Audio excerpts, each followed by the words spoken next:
Also, I just wanted I to... took them, I promise. Sure. I wanted to apologize for running a queer femme mic and then mansplaining about how tools work. I'm sorry. Please put your hands together. I absolutely adore this next comedian. She's just one of the nicest souls in the entire world. Please put your hands together for Sunny Rue.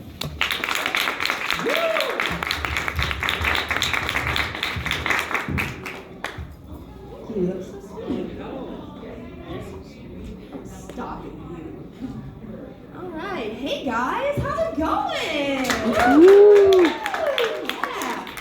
So I'm gonna tell you guys a little story, but I'm gonna preface it by saying that if anyone in this room was kind of like thinking about coming at it, you're welcome to. But you all should know that I am limited edition crazy.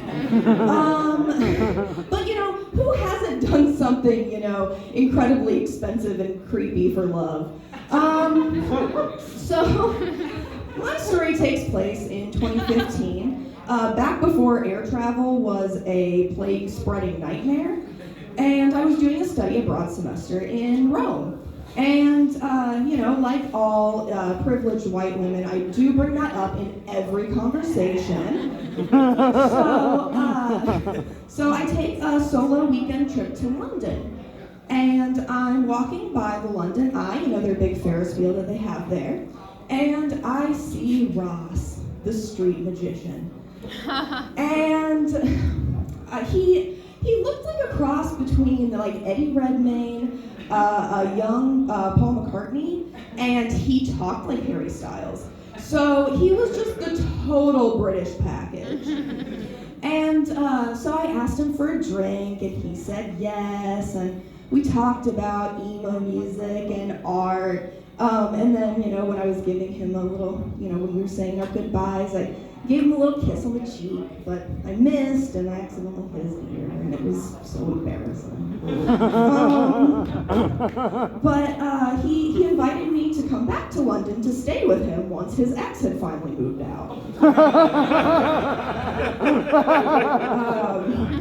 And of course, I did not tell my family that I was going back to London to stay with a street magician. Would any of you?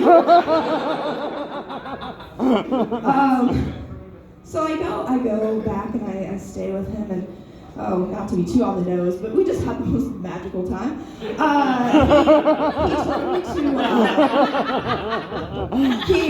He took me to a date at the fancy bar at the top of the Shard building. Which is very impressive for someone whose bank account is a hat.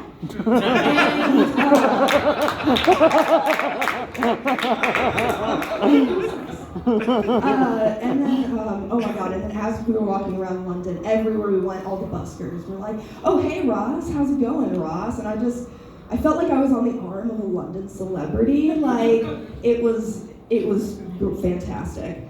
But by the last night that I was there, we hadn't gotten physical at all, which I thought was strange. And I mean, I was straight up, I was ready for him to saw me in half. Like, let's just say that.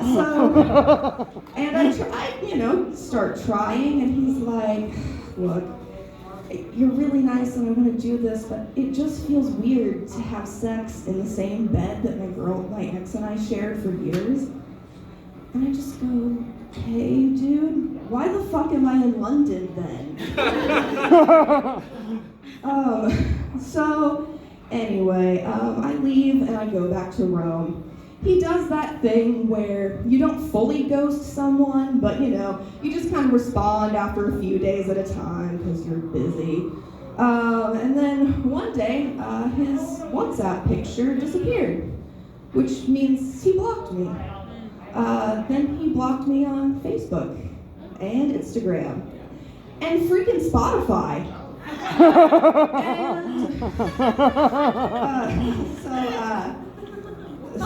Yeah, this disappearing act though, I interpret it as him playing hard to get. So I go back to the States and I spend my remaining time at school grinding it out, so that I can get my GPA high enough to go to a master's program in England. And I freaking did it, guys. So I moved to Manchester, England, and I planned my trip to London, and I mean, I had my hair, my speech, my clothes planned for like a year and a half. Well, I get to the London Eye, and he's not there. And so he had blocked my US number on WhatsApp, but he did not block my new UK number. And I was saving that. So I texted him, and I said, hey, it's Allison, that American girl whose heart you broke a couple of years ago. I live in England now, and I'm in London for the weekend. Wanna hang? 10 minutes later, his WhatsApp picture disappeared.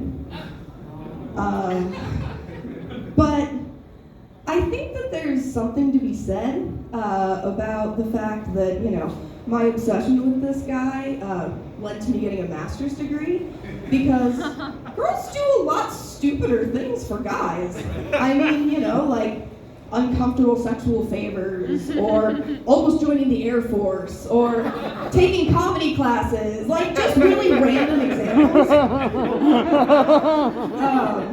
But in the end, you know, I'm reminded of this heartbreak every single month on the 19th when I make my payment towards my $120,000 of student loan debt.